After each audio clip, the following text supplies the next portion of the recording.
Hello, Wake Up New Zealand, Carol Sakey speaking.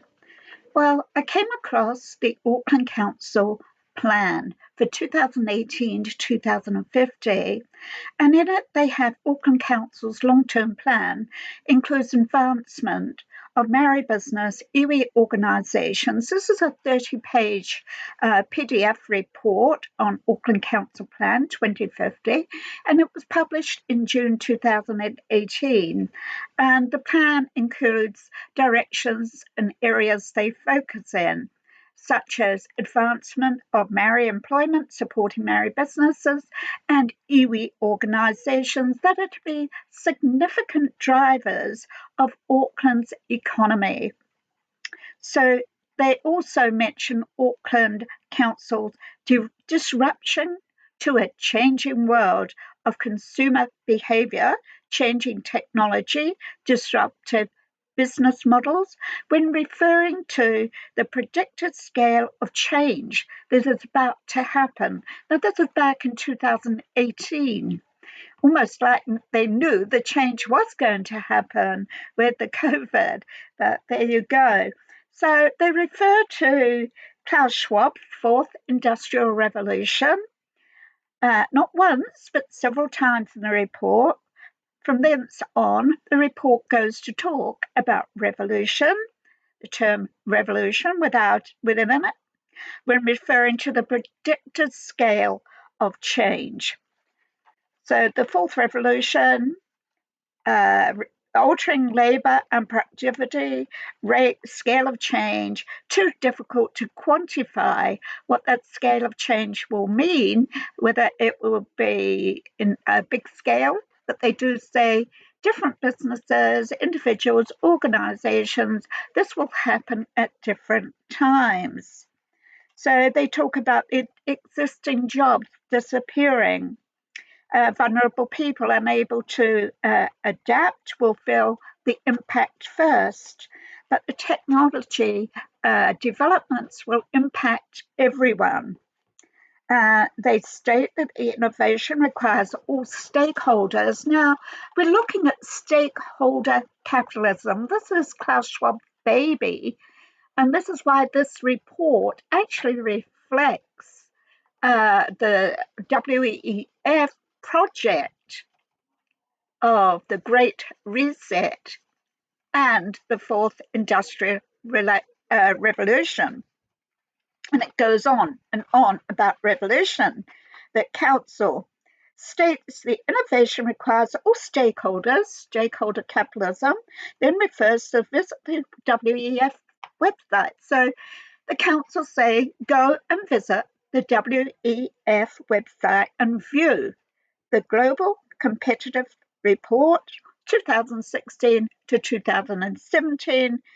Council then adds new jobs to be created, for example, in robotics, animation, fashion influencing, other jobs such as bookkeeping and machinist jobs will be eliminated completely.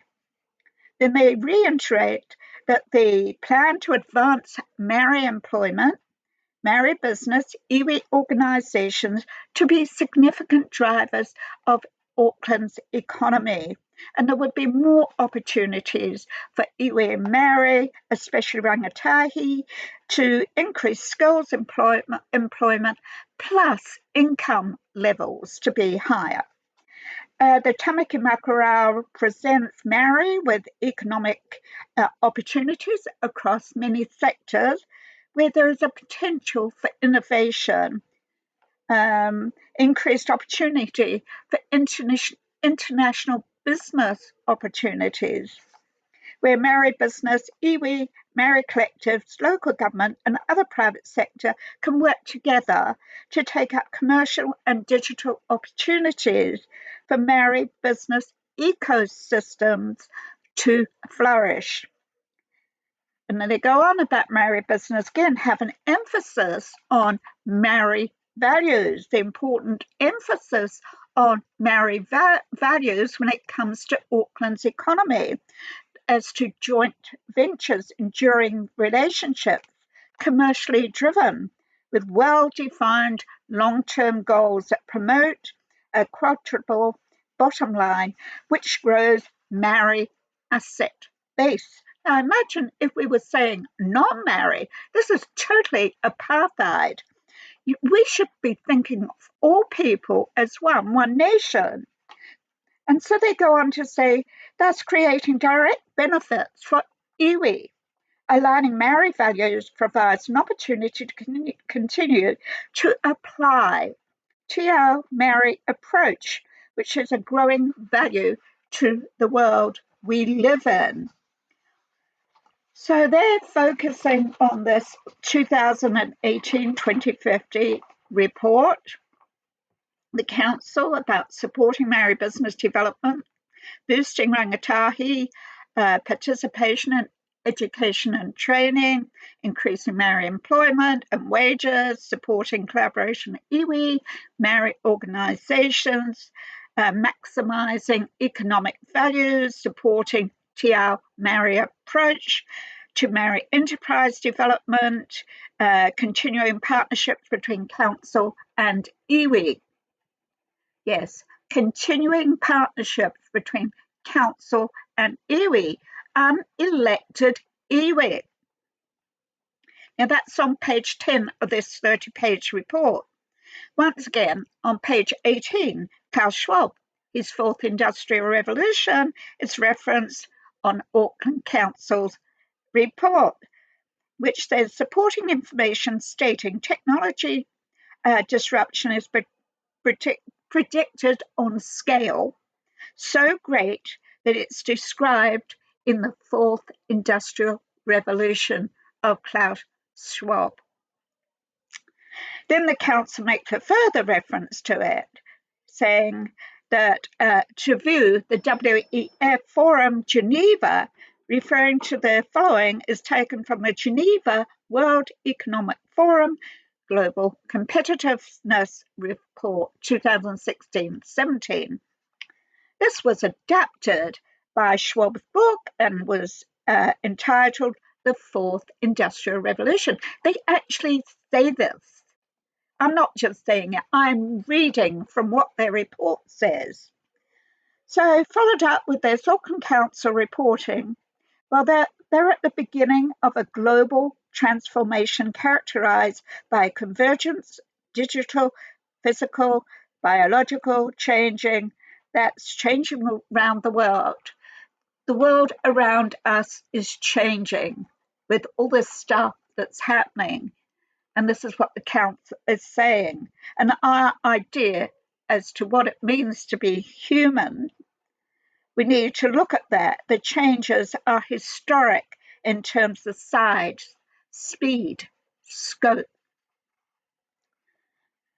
So again, they go back to the fourth industrial revolution, the transformation of transition to new system, the digital revolution, which will fundamentally alter the way we produce, consume, communicate, generate energy, interact with one another. And the report goes to new powers in genetic engineering and nanotechnologies have direct impact on who we are, how we think, and how we behave. This is what the Auckland Council say. That the global nature of revolution poses threats related to disruptions may affect labour markets, geopolitical security, social value systems, and ethical frameworks. Page 19 of this 30-page report references the impact of new technology states disruptive changes to business models, a profound impact on employment over the coming years. And many of the major drivers of transformation affect global industries, which have an impact on jobs in New Zealand, and the pace of change is accelerating.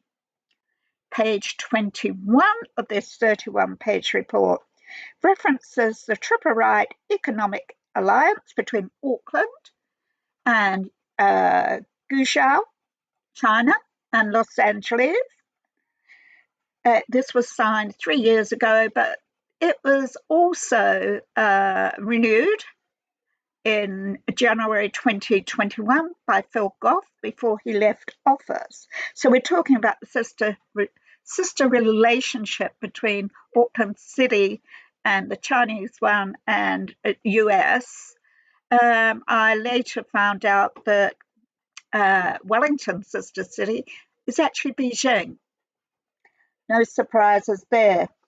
So a deepening, Auckland Council talks about the tripartite, a deepening of political and civil engagement.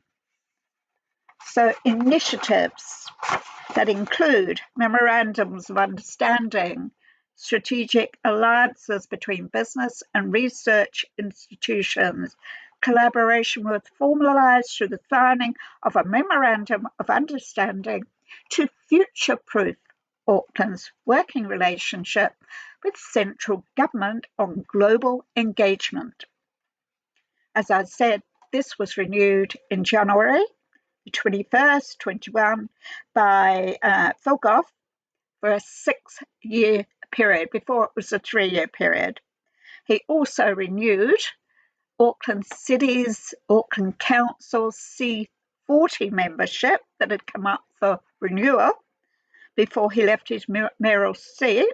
And C40 city network is about 100 cities, the biggest cities in the world. And this, when you look at the C40 network, it reports on mega cities committing to addressing climate change. C40 Journal refers to private and public sectors' data-hungry structure of CCTV cameras for public safety use in public and private sectors. Digging deeper, thinking about surveillance and smarter cities. So C40 cities, smart cities, Auckland City. Now, when we think of smart cities, we think of CCTV footage, surveillance, heavy surveillance. So what is happening there? So for the 31st of the 10th this year, News Hub reported Auckland Council's spending spree after rise in antisocial behaviour in Aotea Square.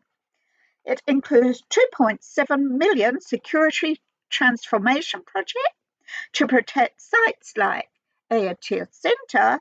The council now oversees more than 7,500 security cameras across the city. 7,500 security cameras across Auckland City. So News Hub shows that the council's been rolling out like 2.7 million in a security transformation project, which includes significant numbers of new cameras. Panuka, another council organisation that manages a $3 billion portfolio of land and buildings, has been splashing out on CCTV footage. Most of $800,000 in 1 year in 2020. An additional 2,050 cameras monitor Auckland Council sites such as libraries and community centres. Auckland Transport, massive collections of thousands of CCTV cameras. Yes, Big Brother's watching you. They have 4,500 cameras across the Auckland network. See, another smart city venture. So 2 months ago, Auckland Council spent $46,277 of ratepayers' money on giveaways in an effort to coerce meat eaters to eat plant-based food or to change their diet to being vegetarian. Now, that was I found that out through the Taxpayers Union, who requested an OIA, and this was from the response of that. So, yes, Auckland Council embraces the WEF, Schwab, and his Great Reset. They embrace smart cities. They embrace plant-based food. They embrace Future Fit, which is measuring your carbon footprint. That's through the schools and other organisations online. And smart farming, smart food factories, the adoption of digital technology, plant-based foods, all described as enhancing food sustainability. And Auckland Council's website, they report supporting sustainable foods, Auckland City, C40, Smart City, ring roads, and thousands of cameras. Just what you hear about on videos from overseas. Yes, where they destroy buildings and then or remove bridges, and then they do smart roads, smart ring roads all around the city. So to get from A to B, you've got to go twice as far and use twice as much petrol. And they put these speed bumps in, they're like freaking mountains. And of course, all the cars have to slow down, more traffic lights, slower speeds, use more petrol, and they go on about fossil fuels. They are insane. The whole thing is insane, and it's a scam. And people in New Zealand, consumers, commercial, domestic, ratepayers, the next generation are going to have to pay for this bill. It's not going away, as Auckland City is corporate captured. Wake up, New Zealand.